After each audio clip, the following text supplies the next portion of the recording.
ওই খুঁটিহীন নীলাকাশ ভুবন মাঝে তুমি কুদরতি ইশারায় রেখেছ এই শ্যামল পৃথিবীর চিত্রখানি তুমি নিপুণ তোমার হাতে এঁকেছ।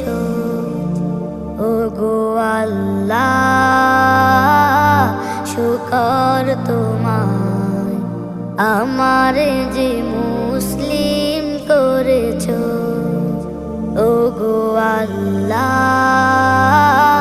শুকর তোমার আমারে যে মুসলিম করেছ। তুমি সাগরে